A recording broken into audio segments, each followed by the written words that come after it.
Do be cautious not to choose to see vague conquests as a pursuit of righteous achievement, for vague conquests are favorable only to those who are spiritually dead, and to those with spiritual life, righteous achievement is simply a profound excursion of the soul, not the journey's end.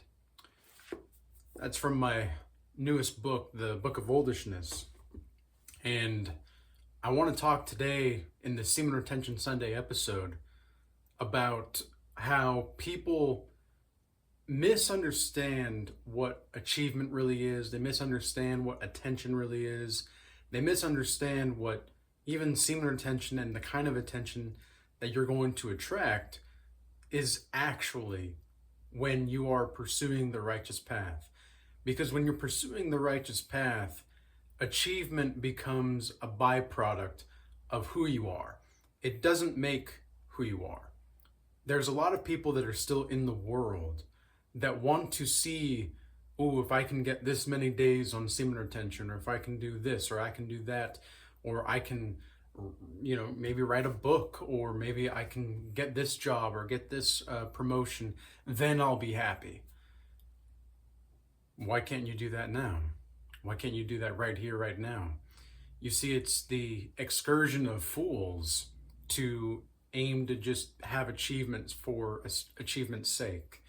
And when you're on semen retention for long enough, because you've let go of all of these preconceived notions and presuppositions about the ways in which you're supposed to operate in the world and the ways in which you're supposed to live righteously, whenever you've let all of these things go and you actually just develop your relationship to God, which is the center point of semen retention, everybody's going to want you a little bit differently.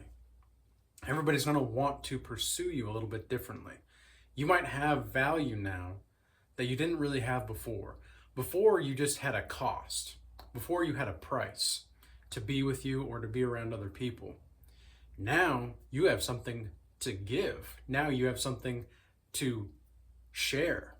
And there's going to be people that want to exploit that. There's going to be people that want to take advantage of that. And there's going to be people that want to encourage you to just be who you are. And you want to be around those people that encourage you, because sometimes you're going to get all different kinds of people, especially when you're on semen retention, because this happens no matter what, who you are, no matter what you're doing. But especially when you're on semen retention, you're going to get to a place where there's going to be people that want to ask you questions, that want to ask you personal questions, that are going to be watching you.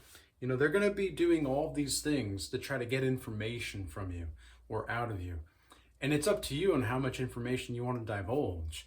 But what's interesting is that whenever I'm on semen retention, when I'm fasting as well, when I'm deep in prayer and scripture, and it's not like I'm not doing those things in general, it's just fasting really just amplifies everything with that.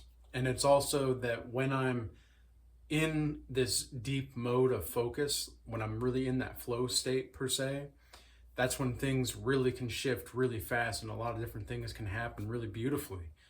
However, I also have the proclivity to attract different kinds of people. It seems like the people that I attract into my life nowadays are people that absolutely get it, people that completely understand what I'm saying and want to learn more, or it's the people that know absolutely nothing and they want to learn more. And then you have people in between. Anybody that's in between, it's almost like they're either too in the world still, or they're high on their spiritual ego, and they're not going to understand what I'm saying because they believe that their way is the only way. And the way that I see it is that my way is just a way. Jesus is the way, the truth, and the life. I'm just showing you a door to another way. And I'm not trying to convince you. I'm not trying to sell you a dream or anything like that. I do have a business, of course.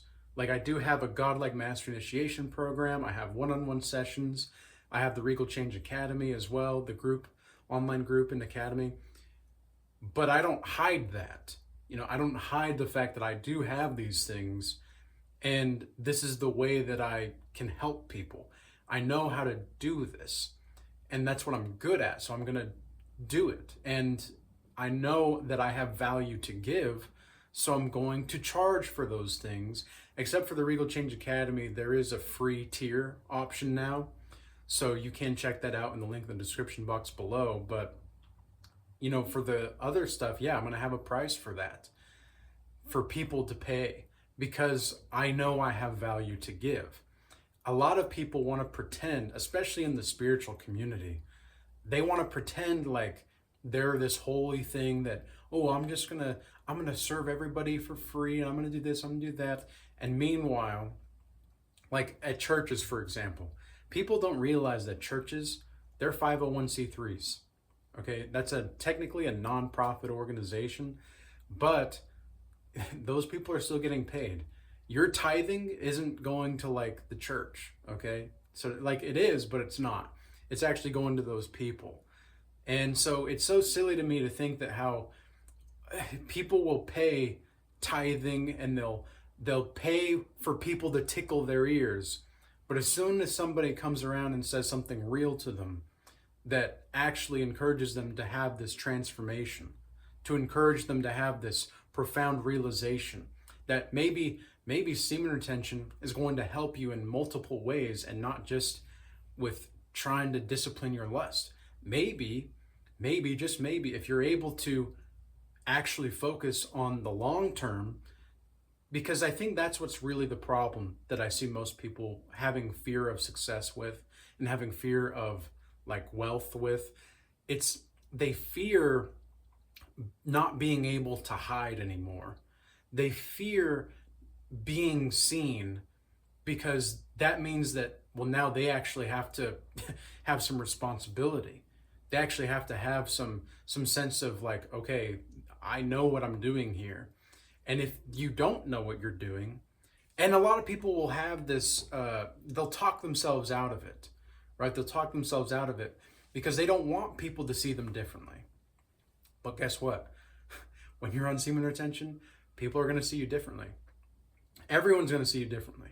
Women are going to be way more attracted to you, and I've heard people say this, like, well, women aren't attracted to me and I've been on this for 6 months. Okay, well then why are you doing semen retention? What are you doing to benefit your health? Are you going to the gym? Do you have your nutrition set up? Do you have your finances in set some way, shape, or form? Do you have other aspects of your life that you're working on? Or are you just playing video games and, on semen retention, pretending to be this like manifestation guru or whatever? Okay, because manifestation is real, but it's not real in the many sense of the word that many I call them like spiritualists, because they're not really spiritual. They're like an ism. They're like an ism of spirituality. And it's just, I'm not really about it, because it's not really real. There's not something of substance there. They're just telling you things that tickle, tickle, tickle. Your ears are going to be tickled. I'm not here to tickle ears, but I'm also not here to put you down. Okay, I'm not here to bully you, but I'm not here to just tell you sweet nothings either. And so yes, everybody's going to look at you differently on semen retention, and it's up to you to be, how far do you want that to go? How much do you want that to be? Okay, there's something that can be curated here in your life if you just have the courage to make it happen and to create it. Okay, I see a lot of people that are just in such fear of wanting to want things. It's okay to want things, man. It's okay to want things. It's okay to desire things. It's not okay to always act on those desires or wants, because you have to be responsible sometimes. And I don't understand why people don't like accountability. I really don't. As soon as I started to be more accountable, like 5 to 7 years ago with my life, actually, you know what? It was actually longer than that now that I think about it, because I was 21 at the time when I really started to wake up, spiritually speaking. And I'm 29 now, so it was about 8 years ago. And it was about 5 years ago when I lost all the weight, because I was almost 200 pounds and I'm 5'6". Okay, so I was a big boy, and I was a hefty boy. And that's the way that I described myself when I was at that point, because I was a hefty boy. And I was eating ice cream, I was eating pizza, and I had started to do semen retention, sort of. Like, I didn't know exactly what I was doing. God just kind of naturally led me, but I wasn't following Christ at that time either. I was just trying to like intuitively figure things out, because I was willing to look everywhere except for Jesus Christ. I wanted to look everywhere except for Jesus Christ. And it was only when I was like, okay, well, I had just been playing Fortnite, and I was eating pizza and ice cream, and I lost a game of Fortnite, and I was so angry and I was so upset because I was so close to winning. And I looked down and I looked around at what I was doing and who I was becoming, and I thought to myself, well, I could keep playing video games and eating pizza and ice cream and being a loser, or I could start aiming to be a winner and start doing push-ups. And so I threw all the pizza away, I threw the ice cream away, and I started doing push-ups right then and there. Had to start somewhere. And now I'm about 155 pounds.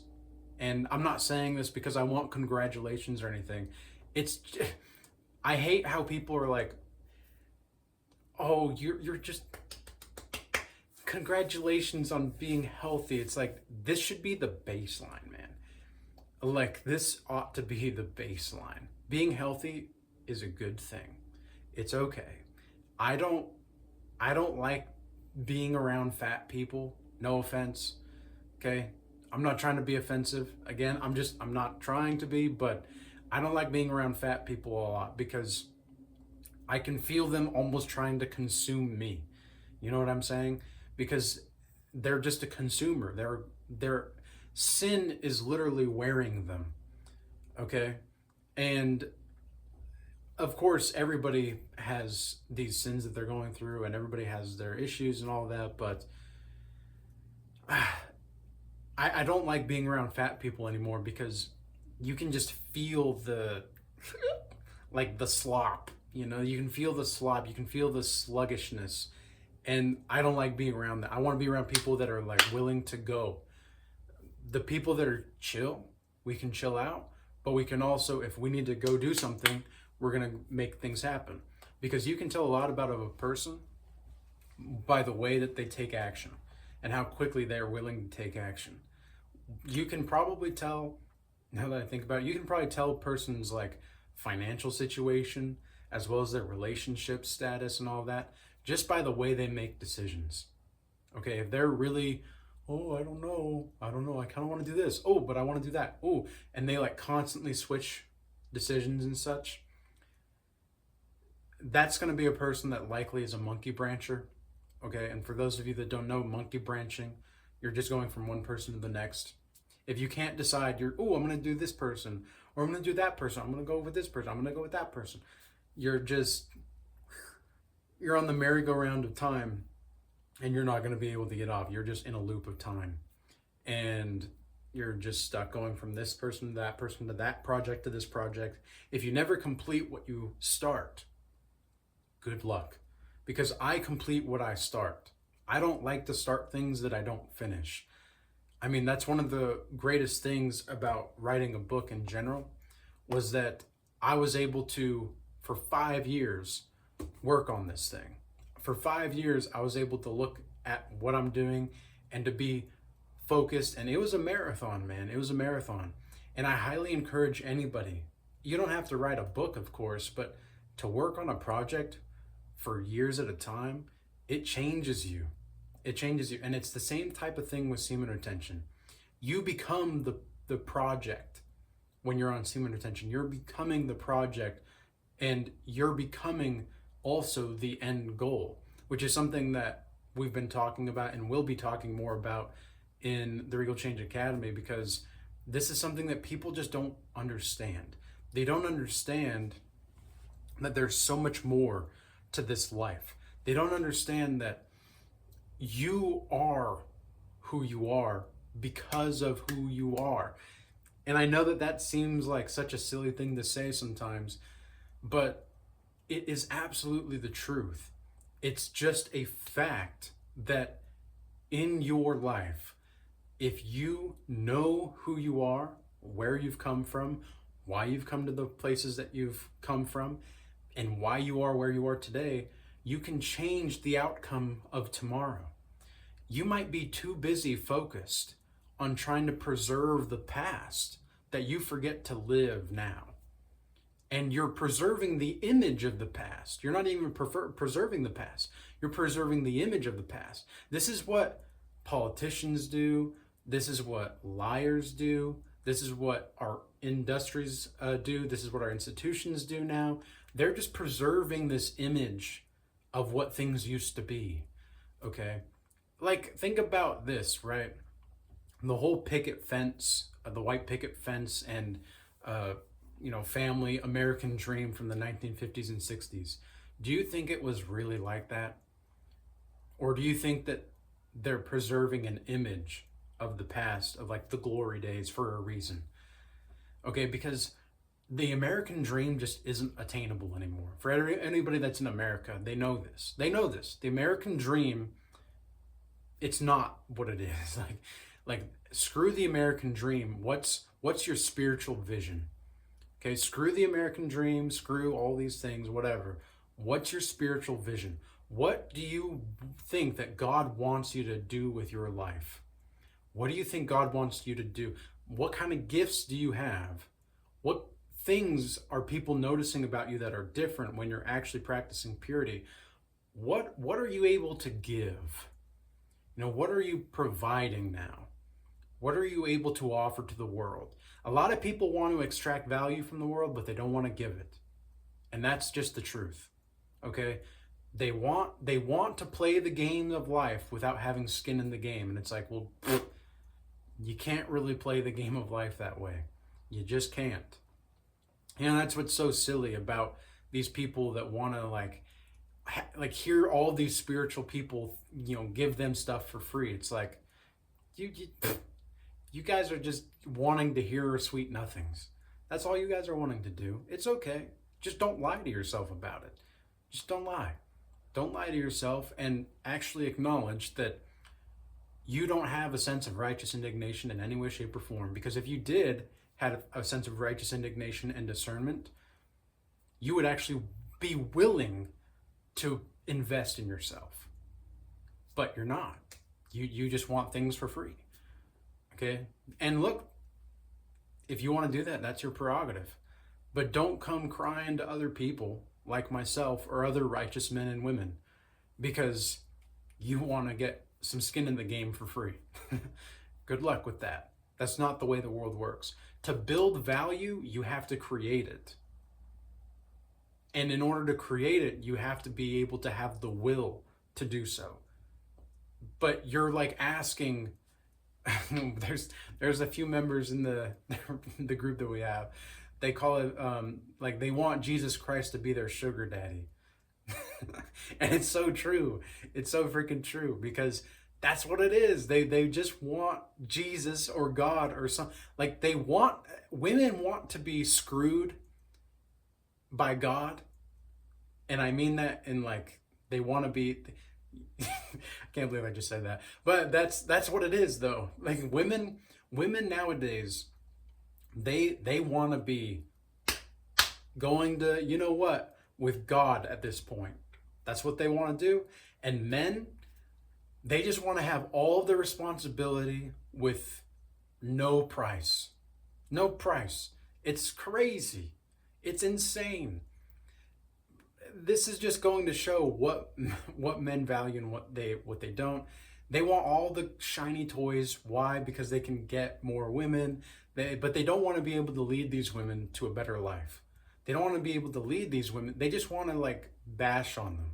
And look, a lot of men think that I'm like a misogynist too. The cuck armies that are out there, they think that I'm a misogynist. I love women, but there's a lot of men and women that are kind of retarded. Okay, that's just the way that it is. And so me calling this out, me calling a spade, that makes me the bad guy here. It's just kind of funny, It's just funny. And I know that that's going to happen. I'm not, adverse to it. I'm not deluding myself into believing anything that's of the sort, that I'm not going to be getting this kind of feedback. But the people that hear this kind of message and they understand that, okay, like maybe I don't agree with everything, but I actually get it, or they do maybe agree with everything, who knows. But there's going to be people that sometimes you're not going to agree with them on everything. That's okay though, because they're going to offer you a different perspective. And anytime, this is one thing I don't think a lot of people understand about why people view you differently on semen retention, is people are going to be like more prone to critique you, okay? Because they want to project their own insecurities onto you. And what I will say to all of you right here, right now, is that if you want to critique somebody, don't do it unless they're paying you to do it. Like, that's just a good rule of thumb. And the reason for that is because you're not going to really make friends unless you're being paid to critique other people. And there's nothing wrong with critiquing people, don't get me wrong, like there's nothing wrong with that. But do it from a place of righteous indignation and discernment, rather than like, I want to be right. Because that's the biggest, you're not going to get to speak to people that actually know who they are and what they're about by acting that way. I've talked to people with 7-figure portfolios in my business.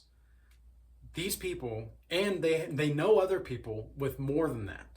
And I've talked to a bunch of different kinds of people. I've talked to broke people. I've talked to many different kinds of people. And you know what's crazy is that the people that just want to make a change, they're going to be the ones that are not critiquing anybody. They're not going to be the ones that are going to be putting anybody down for trying. They just want to be something. They want to create something. They're going to have the will to do it. They're going to have the will to transform, because they know that there's a fire inside their belly, that they're knowing that there's something more to them. Why would they care about what other people are saying or doing with their life? So with all that being said, I hope this message was useful and insightful for you. Focus on yourself. Focus on the righteous excursions of life. Live what is true, and peace be with you all. Until next time.